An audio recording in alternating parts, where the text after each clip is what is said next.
আসসালামু আলাইকুম। বাংলাদেশ বেতার রাজশাহী স্থানীয় সংবাদ পড়ছি আঞ্জুমান আরা শিফা। Rajshahi chamber of commerce and ইন্ডাস্ট্রির 2026-2028 দ্বিবার্ষিক পরিচালনা পর্ষদ নির্বাচনের ভোট গ্রহণ চলছে। আজ সকাল ৮টায় ভোট গ্রহণ শুরু হয়েছে, চলবে বিকেল ৫টা পর্যন্ত। নির্বাচনে সভাপতি, সিনিয়র সহসভাপতি, সহসভাপতি ও পরিচালক এই 4টি পদে মোট ৪৬ জন প্রার্থী প্রতিদ্বন্দ্বিতা করছেন। নির্বাচনকে কেন্দ্র করে প্রার্থীদের মধ্যে ব্যাপক উৎসাহ উদ্দীপনা লক্ষ্য করা যাচ্ছে। ভোট কেন্দ্রে সকাল থেকে ভোটারদের উপস্থিতি দেখা গেছে। নির্বাচন বোর্ডের চেয়ারম্যান ও বোয়ালিয়া সহকারী কমিশনার ভূমি আরিফ হোসেন জানিয়েছেন, সুষ্ঠু ও শান্তিপূর্ণ পরিবেশে নির্বাচন সম্পন্ন করতে সব ধরনের প্রস্তুতি গ্রহণ করা হয়েছে। ভোট কেন্দ্রে আইনশৃঙ্খলা রক্ষাকারী বাহিনীর উপস্থিতি নিশ্চিত করা হয়েছে। বাংলা নববর্ষ ১৪৩৩ উদযাপন উপলক্ষে রাজশাহীতে অনুষ্ঠিত হয়েছে বর্ণাঢ্য বর্ষবরণ উৎসব ও নান্দনিক কবিতা পাঠের আসর। গতকাল বিকেলে নগরীর মুন্নুজান স্কুলের সামনে রবীন্দ্র নজরুল মঞ্চে এ আয়োজন অনুষ্ঠিত হয়। অনুষ্ঠানে প্রধান অতিথি ছিলেন রাজশাহী সিটি কর্পোরেশনের প্রশাসক মোহাম্মদ মাহফুজুর রহমান রিটন। তিনি বাংলা সংস্কৃতি ও ঐতিহ্য রক্ষায় এ ধরনের আয়োজনের গুরুত্ব তুলে ধরে বলেন, নববর্ষ বাঙালি জাতিসত্তার অন্যতম প্রধান উৎসব, যা সকল শ্রেণী পেশার মানুষকে একত্রিত করে। অনুষ্ঠানে কবিতা আবৃত্তি, সঙ্গীত পরিবেশনা এবং সাংস্কৃতিক পরিবেশনার মধ্য দিয়ে বাংলা নববর্ষের আনন্দ উচ্ছ্বাস তুলে ধরা হয়। স্থানীয় কবি, শিল্পী ও সংস্কৃতি কর্মীরা এতে অংশগ্রহণ করেন।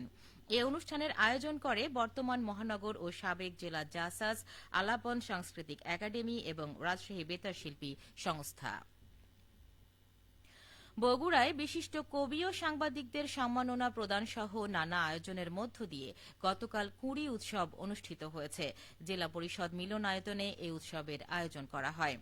উৎসবের উদ্বোধন করেন এবং প্রধান অতিথির বক্তব্য দেন কবি ও শিশু সাহিত্যিক নাসির আহমেদ। তিনি বলেন, কুঁড়ি শিশুদের সৃজনশীল বিকাশের একটি গুরুত্বপূর্ণ মাধ্যম। কুঁড়ি থেকে বেড়ে ওঠা শিশুরাই আগামী দিনে সুনাগরিক হিসেবে গড়ে উঠবে। সাহিত্য চর্চা তাদের মানবিক ও মূল্যবোধ সম্পন্ন মানুষ হতে সহায়তা করবে। দিনব্যাপী আয়োজনে শিশুতোষ ছড়া ও কবিতা পাঠ, আবৃত্তি, প্রচ্ছদ অঙ্কন, গল্প বলা এবং সাংস্কৃতিক অনুষ্ঠান অনুষ্ঠিত হয়। এ সময় ছড়া, গল্প ও প্রচ্ছদ অঙ্কনে অবদানের জন্য বর্ষসেরা ৬ জন শিশু কিশোরকে সংবর্ধনা দেওয়া হয়। আয়োজকেরা জানান, এ ধরনের আয়োজন শিশু কিশোরদের সাহিত্য ও সংস্কৃতি চর্চায় আগ্রহী করে তুলতে গুরুত্বপূর্ণ ভূমিকা রাখবে। রাজশাহী মেডিকেল কলেজ হাসপাতালে হামের উপসর্গ নিয়ে গত ২৪ ঘণ্টায় আরও ২৪ জন শিশু ভর্তি হয়েছে। তবে সুস্থ হওয়ায় এই সময়ের মধ্যে হাসপাতাল থেকে ছাড়পত্র দেওয়া হয়েছে ১০ জনকে। হাসপাতালের মুখপাত্র ডাক্তার শঙ্কর কে বিশ্বাস এ তথ্য জানিয়েছেন। তিনি আরও জানান, বর্তমানে হামের উপসর্গ নিয়ে রামেক হাসপাতালে ১৪৯ জন রোগী চিকিৎসাধীন।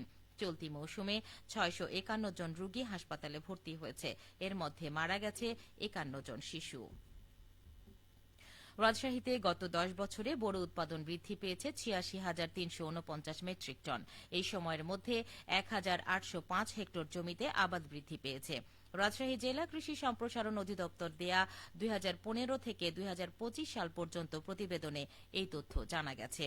এদিকে চলতি বছরে ৬৮,৩০০ হেক্টর জমিতে বোরো আবাদের লক্ষ্যমাত্রা ধরা হয়েছে ৩,২৯,৩০৩ মেট্রিক টন।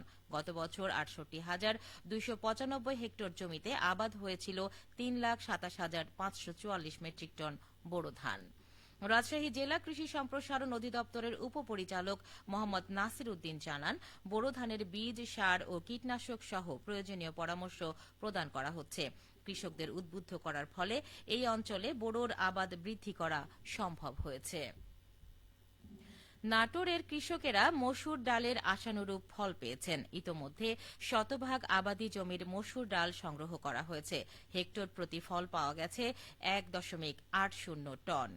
জেলায় এবছর ৫,৬৬৬ হেক্টর জমিতে মসুর ডাল আবাদের লক্ষ্যমাত্রা থাকলেও লক্ষ্যমাত্রা ছাড়িয়ে ৫,৭২৯ হেক্টর জমিতে মসুর আবাদ হয়। আবাদি জমি থেকে সর্বমোট ১০,২৯৭ টন মসুর ডাল উৎপাদন হয়েছে। অনুকূল আবহাওয়া, উচ্চ ফলনশীল জাতের বীজ ব্যবহার, কৃষি বিভাগের প্রশিক্ষণ ও পরামর্শ প্রদান, সর্বোপরি চাষিদের ঐকান্তিক চেষ্টায় এবার জেলায় মসুর ডালের ভালো ফলন পাওয়া গেছে বলে জানিয়েছেন নাটোর কৃষি সম্প্রসারণ বিভাগের উপপরিচালক মোহাম্মদ হাবিবুল ইসলাম খান। সবশেষে আবহাওয়া।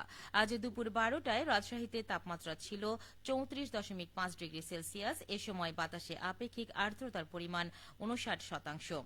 রাজশাহী ও পার্শ্ববর্তী এলাকায় আজ সূর্যাস্ত সন্ধে 6টা 28 মিনিটে। সংবাদ শেষ হল। আমাদের পরবর্তী সংবাদ দুপুর 2টা 5 মিনিটে।